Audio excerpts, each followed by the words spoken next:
Hello नमस्कार वंदनकम सत श्री अकाल। आप सभी का स्वागत है आपके अपने ही channel magnet brains IIT JEE NEET में। मेरा नाम है सत्यम शर्मा और आज हम स्टार्ट करने वाले हैं और मैं बोलूँगा आज हम किल करने वाले हैं अपने किस चैप्टर को, इलेक्ट्रोमैग्नेटिक इंडक्शन को, जिसको आप प्यार से EMI भी बोलते हैं।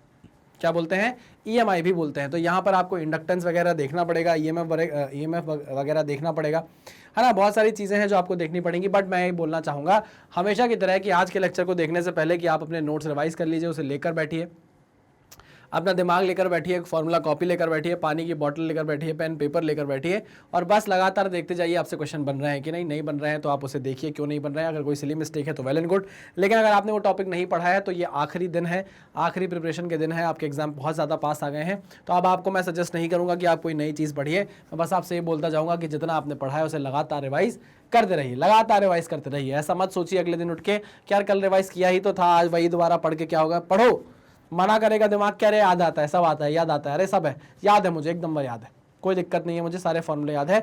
बट आपको दिमाग की नहीं सुननी है, आपको लगातार क्या करना है, सिर्फ और सिर्फ रिवाइज करना है, भरते जाना है दिमाग में। हाँ सही बोल रहा हूँ, जबरदस्ती करो दिमाग के साथ, लेकिन करो, बिल्कुल करो, ठीक है। चलिए तो स्टार्ट करते हैं आज के इस लेक्चर को और देखते हैं पहला क्वेश्चन क्या है हमारे सामने। अच्छा क्वेश्चन है, पहला क्वेश्चन हमारे सामने आया है, बढ़िया क्वेश्चन। क्या बोल रहा है? A conducting rod PQ of length L is moving with a constant velocity V। अच्छा, V velocity, constant velocity V, V on a frictionless frame ABCD। Okay, frictionless frame ABCD, ये है A, ये तो B वो वाला B है भाई, magnetic field वाला, ये है B, ठीक है ना, ABCD, ठीक है ना। Of resistance R as shown in the figure, a uniform magnetic field B is directed perpendicular to the plane of frame.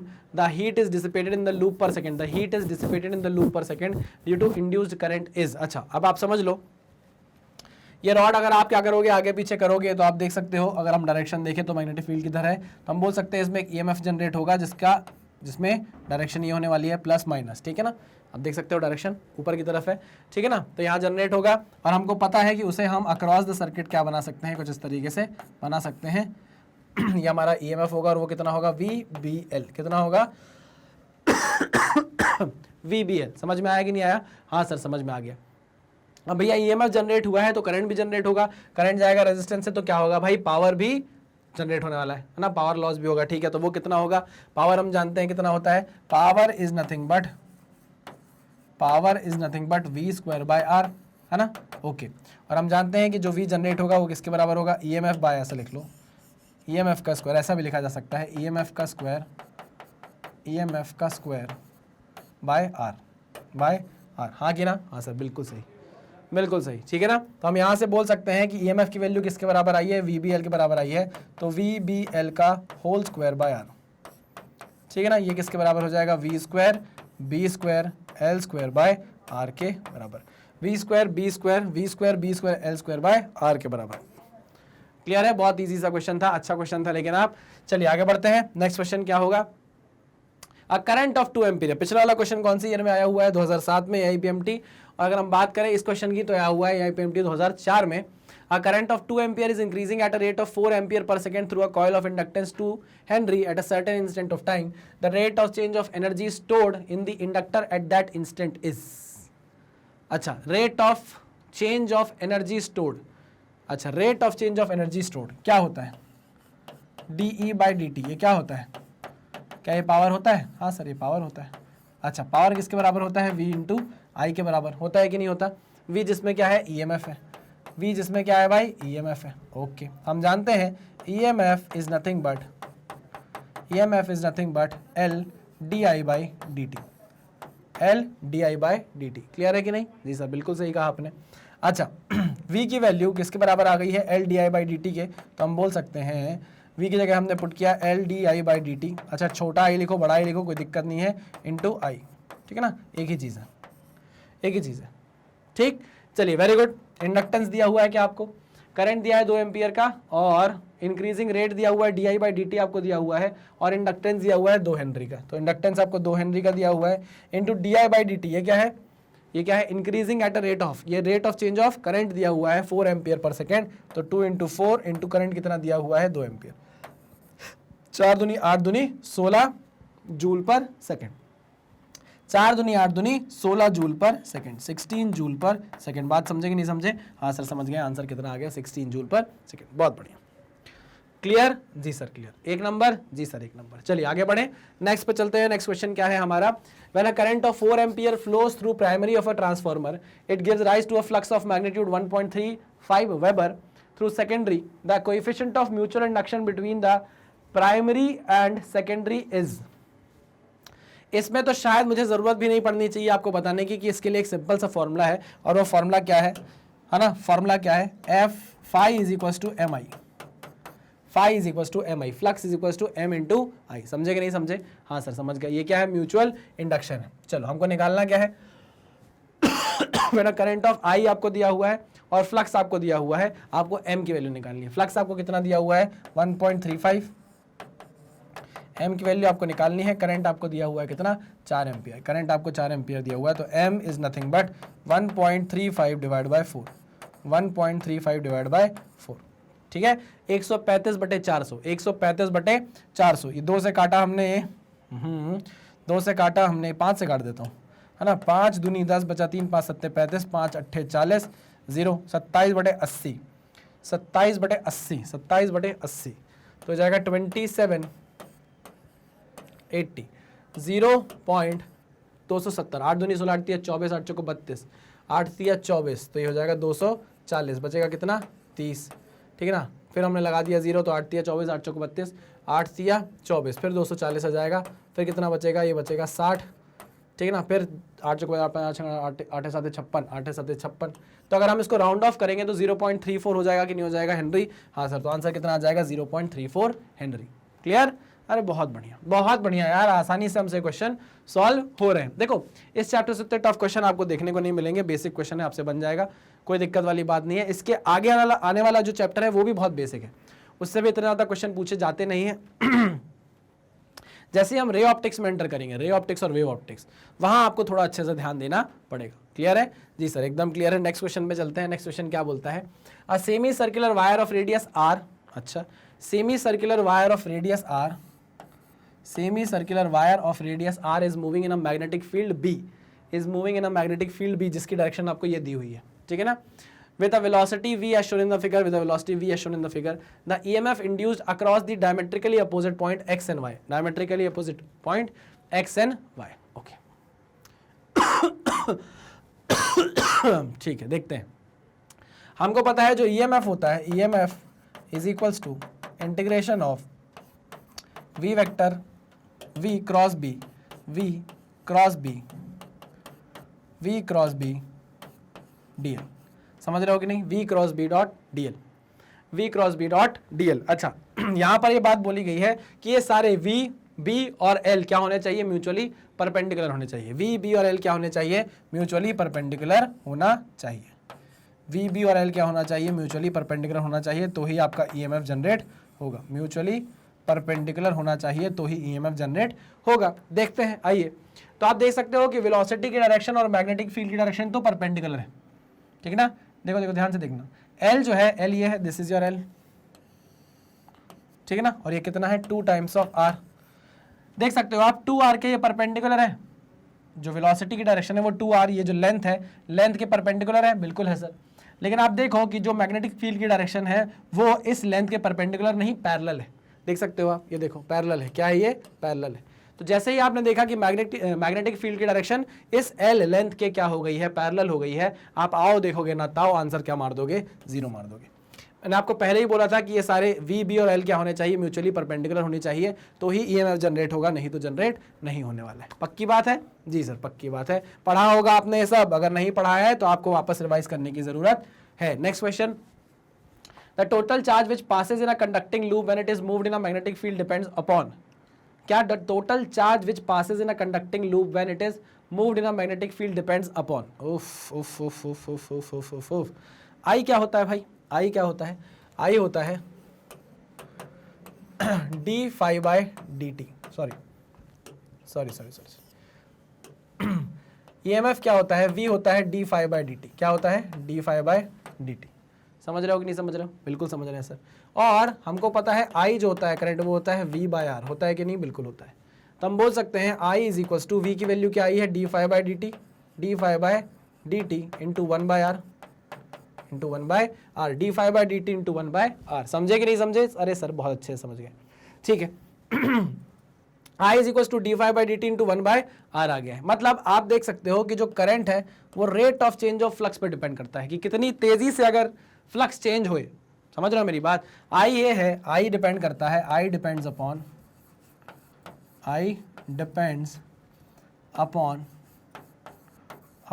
Rate of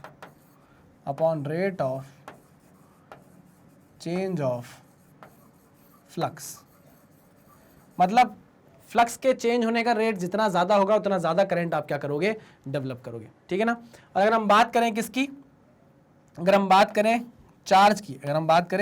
charge की, तो ये होता है डी फाइव बाई आर। किसके बराबर होता है? डी फाइव बाई आर के बराबर होता है। पक्का? हाँ सर पक्का, हाँ सर पक्का, क्योंकि आपको पता है करंट क्या होता है? क्यू बाई टी होता है। तो क्यू क्या हो जाएगा? करंट इनटू टाइम, टाइम से मल्टीप्लाई करोगे तो डी टी क्या कर जाएगा? कट जाएगा। तो किसके बराबर आ जाएगा? Del Q is equal to del phi d phi by R के बराबर। तो आप देख सकते हो कि यहाँ पर जो डेल क्यू है ये डिपेंड्स अपॉन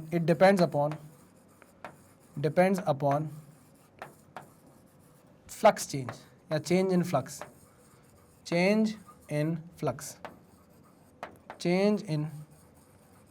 समझे कि नहीं समझे? हाँ सर समझ गए। यहाँ बात किसकी हो रही है? टोटल चार्ज की। किसकी बात हो रही है? टोटल चार्ज की बात हो रही है। which passes in a conducting loop when it is moved in a magnetic field depends upon। पहला ऑप्शन था टाइम ड्यूरेशन। टाइम से तो कोई लेना देना नहीं है, इसको टाइम से कोई लेना देना है नहीं, टाइम से कोई लेना देना नहीं है। Okay, initial magnetic flux only, नहीं।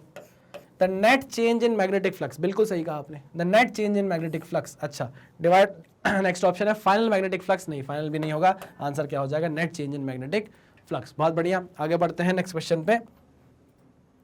Sixth question, the two inductors of inductance L1 and L2 respectively are placed far apart and in parallel their combined inductances। आपको पता है कि यहाँ पर जो कॉम्बिनेशन ऑफ इंडक्टेंस आपने बनाया है ये सेम टू सेम किसके ऐसा बिहेव करता है? रेजिस्टेंस जैसा। किसके जैसा? रेजिस्टेंस देखा जैसा। तो अभी आप देख सकते हो कि ये जो कॉम्बिनेशन है ये किसके जैसा है? पैरेलल कनेक्शन जैसा है, पैरेलल कॉम्बिनेशन जैसा है। हाँ सर, किसके जैसा है? पैरेलल कॉम्बिनेशन जैसा। समझे? हाँ सर समझ गए।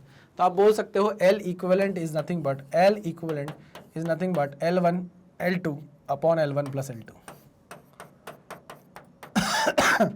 L1 L2 upon L1 plus L2। तो आंसर क्या हो जाएगा? आंसर हो जाएगा ए, ठीक है ना। नेक्स्ट क्वेश्चन क्या है? As shown in the figure, a permanent magnet and current carrying coil are placed. If the coil is moved towards the magnet, then current in coil। ये तो नोट्स का क्वेश्चन है ना। अरे जब आपने पढ़ा होगा ये चैप्टर तो आपने नोट्स में ही पढ़ा होगा ना कि अगर ये जो आप देख रहे हो ये कॉइल अगर ऐसी की जगह ऐसी होती तब फर्क पड़ता ना। अरे तब फ्लक्स पड़, अरे जब इसको आप ऐसे लिटा देते, समझ रहे हो, तब फर्क पड़ता। यहाँ पर तो क्या हो रहा है, अभी आप देख रहे हो इधर से नॉर्थ से निकल रही है, देखो फिर इधर चली जा रही है, ये निकल रही है इधर चली जा रही है ना। इससे तो गुजर ही नहीं रही है, इससे तो जा ही नहीं रही है, तो कोई फर्क पड़ेगा? बताओ मुझे करंट इन कॉइल में कोई फर्क पड़ेगा? नहीं, ये तो सेम का सेम ही रहने वाला है, it will remain the same.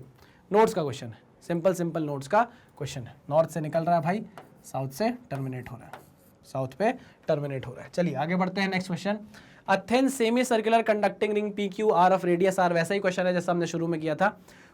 Falling with its plane vertical in horizontal magnetic field की डायरेक्शन ये है। As shown in the figure, the potential difference developed across the ring when its speed is v।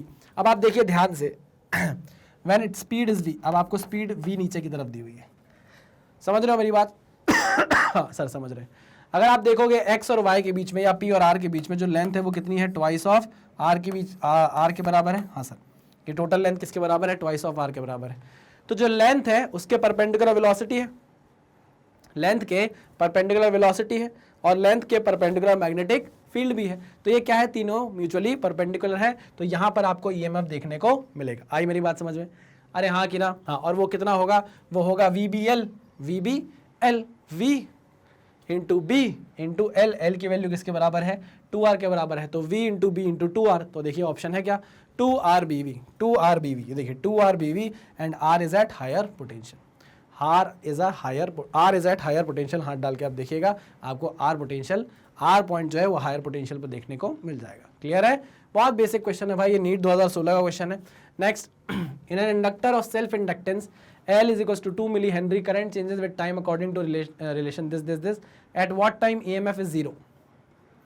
At what time EMF is zero? हम जानते हैं EMF is equals to L di by dt, है ना। वैसे इसका जो formula होता है वो होता है minus L di by dt, L di by dt, है ना। EMF बोला है जीरो होना है, ठीक है, minus L di by dt यानी कि d टाइम्स ऑफ dt, और I की यहाँ पर I का क्या दिया हुआ है टी स्क्वायर इंटू ई की पावर माइनस टी।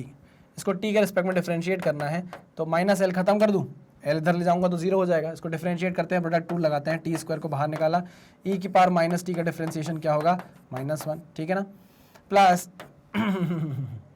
ई की पावर माइनस टी को एज इट इज रहने दिया और टी स्क्वायर का डिफरेंशिएशन हो गया 2t। समझे कि नहीं समझे? बिल्कुल समझ गया सर, हाँ कि ना? अरे बहुत अच्छे से। 0 इज इक्वल्स टू ये कितना आ जाएगा minus of T square E की power T plus 2 times of T ई की power T, 2 times of T ई की power minus T, sorry E की पावर माइनस टी, यहाँ भी माइनस हो है, ई की पावर माइनस टी था ना, हाँ ठीक है। यहाँ से आप ई की पावर माइनस टी बाहर निकाल लोगे, हाँ सर, और टी बाहर निकाल लोगे, ठीक है ना। चलो तो निकालते हैं, टी बाहर निकाल लिया, ई की पावर माइनस टी बाहर निकाल लिया, अंदर क्या बचा, अंदर बचा माइनस, अंदर क्या बचेगा टी ई की पावर माइनस टी बचेगा, ठीक है, और यहाँ क्या बचेगा 2 बचेगा, ठीक है ना। माइनस बाहर निकालते हैं तो 0 is equal to minus t ई की पावर माइनस टी, अंदर क्या बचेगा t माइनस 2। क्लियर? हाँ सर बिल्कुल क्लियर है, बहुत ही शानदार। आगे बढ़ते हैं, आप यहाँ से t की वैल्यू निकाल सकते हो। t की वैल्यू किसके बराबर आ जाएगी? 2 सेकंड के बराबर आ जाएगी। किसके बराबर आ जाएगी? 2 सेकंड के बराबर। ऑप्शन में देखिए कितना है आंसर, 2 सेकंड। कितना है आंसर? 2 सेकंड। सही किया है मैंने, बिल्कुल सही किया है सर, एक बार और चेक कर लीजिए। इसको एज इट इज बाहर निकाला, इसका डिफरेंशिएशन ई की पावर माइनस टी का -1 हो गया, ठीक है, ई की पावर माइनस टी को बाहर रखा, टी स्क्वायर का डिफरेंशिएशन 2t हो गया, ठीक है ना।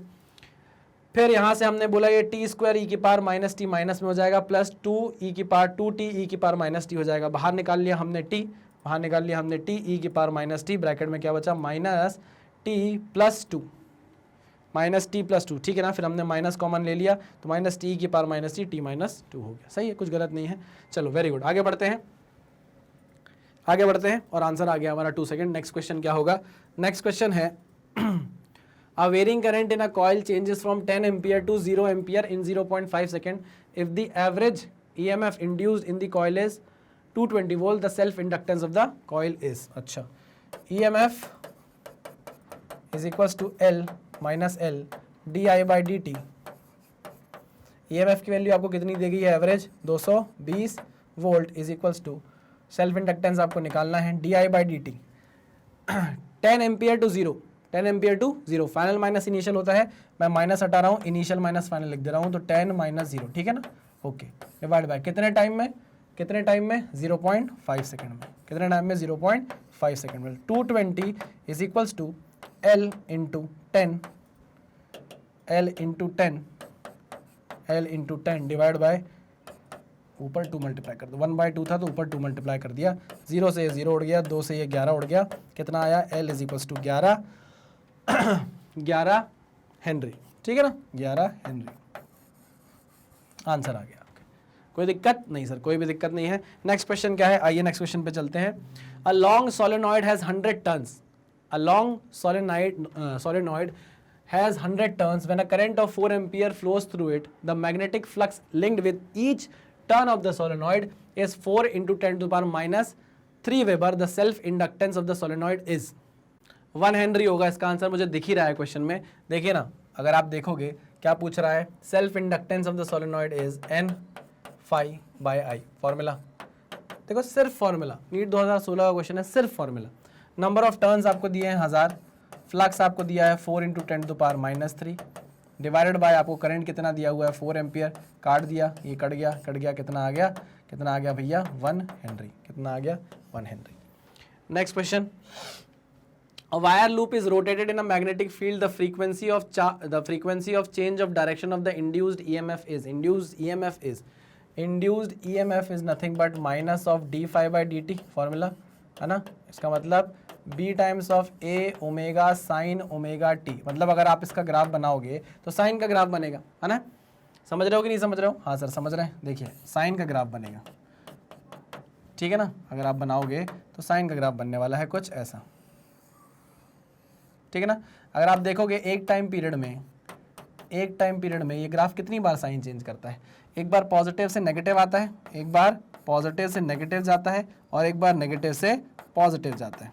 आई मेरी बात समझ में, 2 बार ये साइन चेंज करता है। तो हम बोल रहे हैं a wire loop is rotated in magnetic field the frequency of change of direction, 2 bar change कर रहा है ना, एक बार ये एक बार ये, तो आंसर क्या हो जाएगा, ट्वाइस पर रेवोल्यूशन। नीट 2013 का ये क्वेश्चन है। चलिए, a conductor of length 0.4 meter is moving with a speed of 7 metre per second perpendicular to a magnetic field of intensity, this the induced EMF across the indicator. क्या क्या given है आपको, length given है 0.4 metre है ना, is moving with a speed of 7 metre per second, perpendicular to magnetic field of intensity, B की value आपको दे दी गई है 0.9 weber per metre square, the induced EMF across the conductor is, induced EMF का formula शायद आपको formula आ गया होगा याद गिवन डेटा देखकर।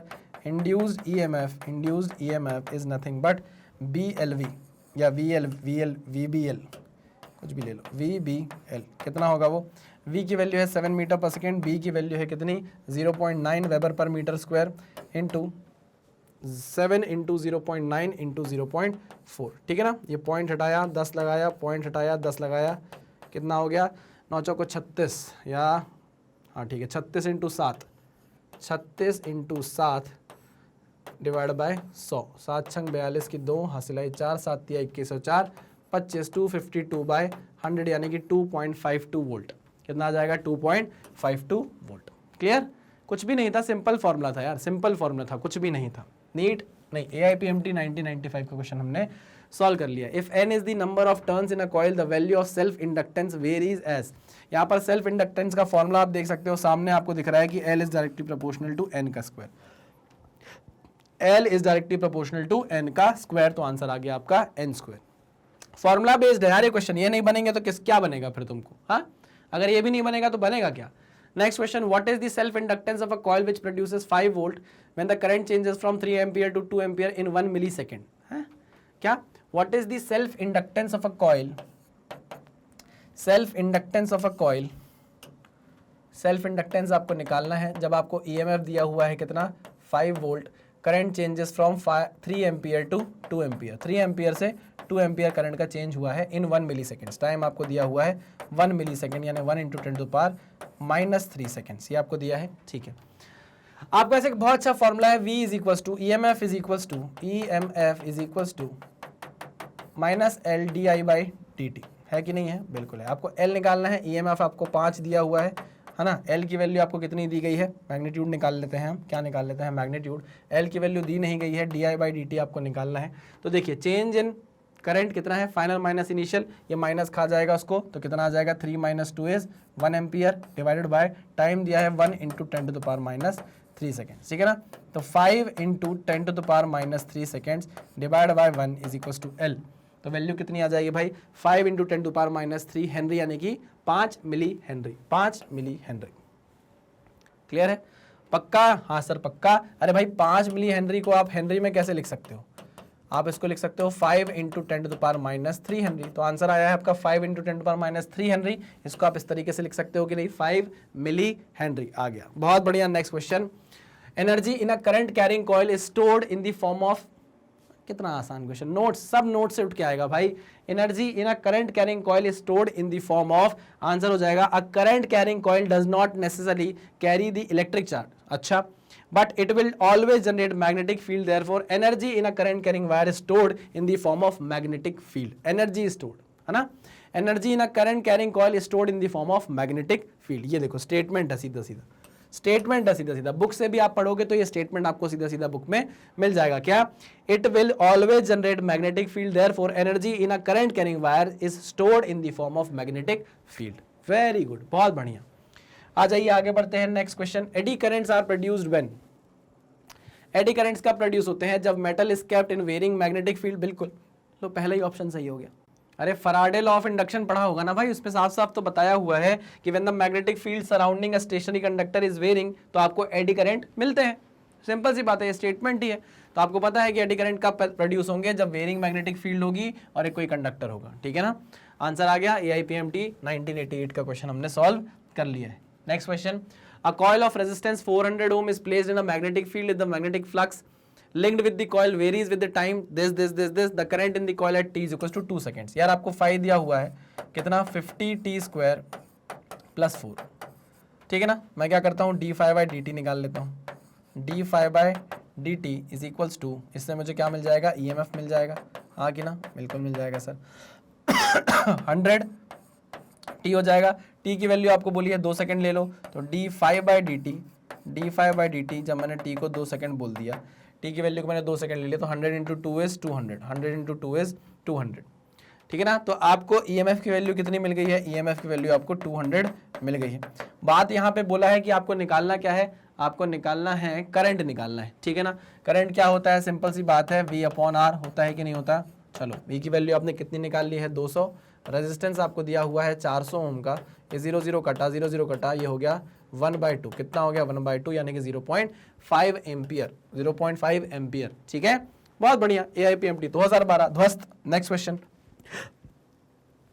a conducting circular loop is placed in a uniform magnetic field of this with the plane perpendicular to the loop, okay, the radius of the loop is made to shrink at a constant rate of 1 mm per second, the induced EMF when the radius is 2 centimeter and when the radius is 2 centimeter। अच्छा हम जानते हैं induced EMF जो होता है, induced EMF जो होता है वो और कुछ नहीं होता, वो होता है d∅/dt, होता है कि नहीं होता, बिल्कुल होता है। तो इसका मतलब d/dt टाइम्स ऑफ ये लिख सकते हैं हम मैग्नेटिक फील्ड इंटू πr², अरे हाँ कि ना, मैग्नेटिक फील्ड इंटू एरिया लिख सकते हैं, बिल्कुल लिख सकते हैं। तो चलो इसको हम क्या करते हैं, डिफरेंशिएट करते हैं, क्या हो जाएगा 2 times of b into pi into R into dr/dt। अब एक अच्छी बात मैं आपको बताता हूँ कि dr/dt आपको दिया हुआ है, this is nothing but dr/dt। ये क्या दिया हुआ है आपको, dr/dt दिया हुआ है। क्या आपको r गिवन है, हाँ, रेडियस आपको 2 सेंटीमीटर गिवन है। क्या आप EMF नहीं निकाल सकते, बिल्कुल निकाल सकते हैं सर। EMF नहीं निकाल सकते, बिल्कुल निकाल सकते हैं। आपको b की वैल्यू 0.025 दी है, 2 × 0.025 पाई इंटू r की वैल्यू कितनी है, r की वैल्यू 2 सेंटीमीटर है। बट क्या हम इसको मीटर में चेंज कर लें, क्या हम इसको मीटर में चेंज कर ले, तो 2 सेंटीमीटर यानी कि 2 × 10⁻² मीटर इंटू ये कितना दिया है, 1 mm पर सेकेंड दिया है। mm को भी हम किस में चेंज कर लेते हैं, मीटर में चेंज कर लेते हैं, mm पर सेकेंड, 1 × 10⁻³ मीटर पर सेकेंड, ठीक है ना। अच्छा ऑप्शंस देखो भाई, ऑप्शन देखो, आओ, 2 × 25 × पाई, है ना। जैसे ही आपने पॉइंट हटाया नीचे कितने जीरो लगेंगे, 1 2 3 0, ठीक है ना। ओके, इज इक्वल इंटू 2 × 10⁻², ठीक, इंटू 10⁻³ सही लिखा है क्या, हाँ सर बिल्कुल सही लिखा है। अच्छा, ठीक है। आप देख सकते हो यहाँ पर आ जाएगी वैल्यू कितनी, कुछ ज़्यादा ही वैल्यू आ रही है क्या, 25 2 दूनी 4 कट जाएगा, इसको बना देगा 25, 1 0 बच जाएगा, है ना, ये बच जाएगा 10, ये ऊपर जाएगा तो कितना हो जाएगा 10⁻⁻1 हो जाएगा, ठीक है ना। ये 25 कट जाएगा इससे तो कितना आ जाएगा, पाई इंटू 10⁻⁻6 वोल्ट। आई मेरी बात समझ में, हाँ। तो यहाँ देख सकते हैं आंसर आपका आ जाएगा पाई माइक्रो वोल्ट, ठीक है। चलिए वेरी गुड, आगे बढ़ते हैं नेक्स्ट क्वेश्चन पे। नेक्स्ट क्वेश्चन क्या बोलता है, a long solenoid has 500 turns when a current of 2 ampere is passed through it. The resulting magnetic flux linked with each turn of the solenoid is 4 × 10⁻³ Weber. Self-inductance of the solenoid is अच्छा, यहाँ पर बोल रहा है 500 turns है, number of turns कितने दिए हैं आपको, 500 टर्न्स दिए हैं, ठीक है ना। और एक टर्न से बोल रहा है, वो ईच टर्न से बोल रहा है कि कितना मैग्नेटिक फ्लक्स है, लिंक 4 × 10⁻³ वेबर। तो टोटल फ्लक्स कितना हो गया, नेट फ्लक्स कितना हो गया, 500 × 4 × 10⁻³ मानते हो कि नहीं मानते, हाँ सर मानते हैं, ठीक है। तो ये हो जाएगा 500 × 4 डिवाइडेड बाय 10⁻³ यानी कि 1000, 1 2 कट गया, 5 दूनी 10, 2 दूनी 4, कितना आ गया भैया, टोटल आ गया फ्लक्स आपका 2, पक्का, हाँ सर, कितना आ गया भैया, 2 वेबर का।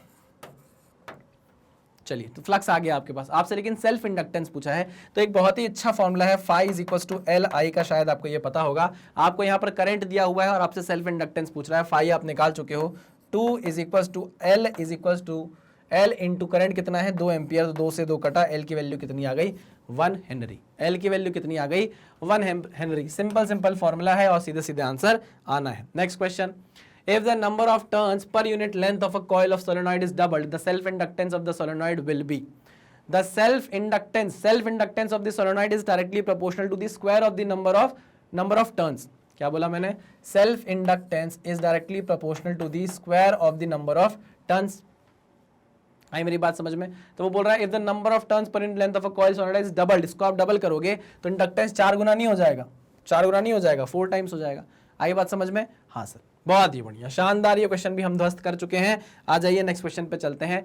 एन इंडक्टर में store energy in the form of magnetic field, half L I square, ठीक है ना, हाफ एल आई स्क्वायर, यह आ जाएगा आपका answer. Next, two coils of self inductances 2 milli henry and 8 milli henry are placed so close together that effective flux in one coil is completely linked with the other, the mutual inductance between these coils is, क्या होगा भाई? Mutual inductance आ जाएगा, simple formula है आपके पास, M1 M2। अरे हाँ कि ना? नहीं सर, उल्टा होगा ना।